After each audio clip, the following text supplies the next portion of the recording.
What's going on, you guys? Nick here with Nick Strength and Power. I've got a couple of interesting stories for you guys today. The first story that I've got for you guys today, the latest update from Behrooz, Tabani, and Michael Krizo both. So this was at FIBO this past weekend, and this is 9 weeks out from the Spain show, which is the M Pro Classic, and that's in June. And that's also the show that I think Michael Krizo is going to be doing to try to get his Olympia qualification. But that's the show that we know for sure that Behrooz Tabani is going to be doing. Now, if you're not familiar with Behrooz, he's being coached by Milo Sarshev, and he was last year's Arnold Classic South America winner. So with the Arnold Classic South America fresh on your mind, how competitive of a show that was this year, he actually won that show last year. So he's a really good bodybuilder. He just has a lot of trouble getting to the U.S. and being able to compete when he does qualify for the Olympia, which I think he likely will do again this year. His conditioning is always really good on stage. In this posing video, his most muscular just looks absolutely gnarly. I think the one point that people often criticized about Behrooz was his lower body, because obviously his upper body's ridiculous, very aesthetic, a lot of size, but the lower body could come up a little bit. So if he has brought up his lower body in this, past year or so, he could be very dangerous, but I hope we do get to see him on the Olympia stage. I think he belongs there. Now, the situation with Behrooz is very similar to the situation with Hadi Chupin, and the only real reason that he struggles to get his visa is simply because of where he's from. He's also from Iran. And I wanted to start this video with this story because over the weekend, we did get this really pretty significant update in the situation between Iran and Israel. And I'm not going to dive too deep in this subject. Obviously, we don't talk politics on this channel. And obviously, there's far more serious, greater implications of what happened this weekend than just how it's going to affect the bodybuilding world. But since this is a bodybuilding channel, I think there's a real possibility that it could affect the bodybuilding world in a major way. If you guys don't know, essentially, there was a drone strike from Iran, a retaliatory drone strike from Iran on Israel. And for the first time in this whole situation, the U.S. officially got involved and shot those drones down. So there was already tensions, obviously, between the U.S. and Iran, and that's part of why this whole visa process for guys like Hadi and Behrooz over the years has been so difficult. But a lot of people are saying this current situation, the thing that happened this weekend, is like the thing that everybody's been hoping doesn't happen and could be the straw that broke the camel's back that really got us officially involved in a full-blown altercation, potentially a war with Iran. So like I said, when I preface this, obviously this is a terrible situation that has implications that are far worse than anything to do with a bodybuilder being able to travel. So I acknowledge that. But it is worth considering that if something like this happens, we might not see, there's a chance we don't see Hadi Chupin back at the Olympia if what happened this weekend escalates into something worse. So I think it's important to pay attention to the actual news because it does have implications on bodybuilding news, even though the bodybuilding news is probably the least important part of that story. But when we talk about bodybuilders that are some of the best in the world, like Behrooz or Hadi Chupin, struggling with a visa, struggling to be able to travel to compete, it's these situations that cause that strain between the countries. And it's situations like this that could make them definitely not be able to get a visa. So it's something to consider when it comes to all the stuff that's going on in the world, but hopefully there's some kind of peaceful resolution, de-escalation. Hopefully nothing worse happens. Now, next up in the news, we did also get a physique update from Nick Walker, now under 5 weeks out from the New York Pro. Actually, I guess we're getting pretty close to the 4 weeks out mark. It's about a month away.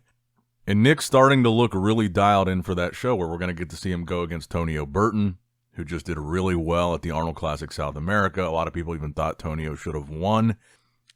But I think even more exciting is the fact that we're going to get to see this guest posing at the Pittsburgh Pro a week before the New York show. And we're going to get to see Nick against Derek Lunsford. It's just a guest posing, but against Derek Lunsford. Big Rami's even supposed to be there, and we haven't seen him in a while, but against Samson, Hunter, Andrew Jack. So we're going to get to see kind of a preview of the Olympia, of what these guys look like in guest posing shape, next to Nick Walker. But Nick looks pretty damn good here. I even just saw a clip of Jay Cutler from his jaywalking YouTube series, where he even said he thinks there's a chance that Nick Walker could win the Olympia this year. And he said he just either he just talked to Nick or he just saw Nick, and he thinks that Nick has a real shot at winning. So I, for one, can't wait to see Nick Walker's comeback. Obviously, major setback with the hamstring injury. And then coming off that loss at that Arnold Classic to Samson Dauda, Nick is definitely on a mission for redemption here. This New York Pro is going to be a very important comeback for him. And I think that based on this update at least, he looks on track. Now, next up in the news, a follow-up on this weekend's Detroit Pro. We did actually finally get the scorecards. And in a way, they kind of reflect what we thought, and in a way, they kind of don't. So there's two parts to this, obviously prejudging and finals. So just like what we thought, it was very close between Martin and Good Vito at prejudging. And just like what we thought, it was much closer at prejudging than it was at finals. However, I personally thought Good Vito would probably be in the lead at prejudging. I was wrong. He was not. But it was a 1-point decision at prejudging, 4-5, separating Martin and Good Vito. But Martin was winning both prejudging and finals.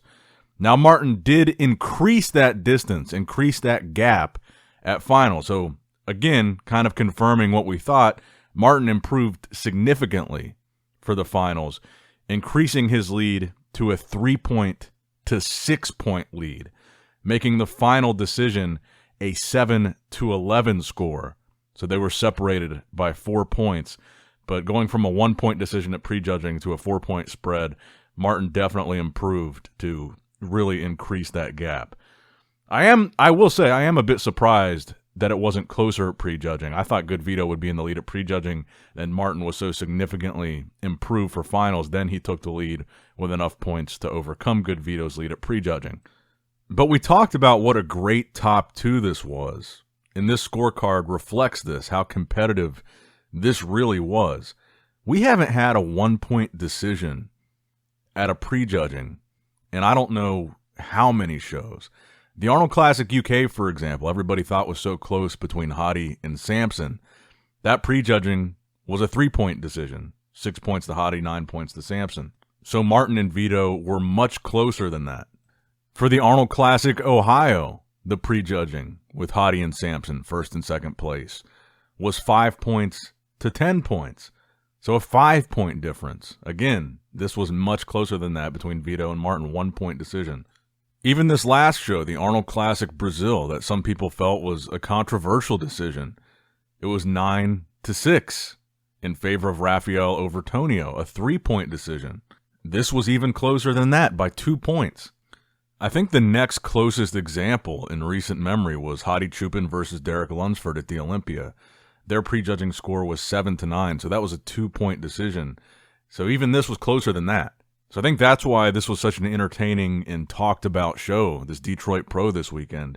Is Good Vito and Martin Fitzwater, two young, new guys, Good Vito newer than Martin, but a very, very close, very competitive, both guys were on, very entertaining battle between these two guys.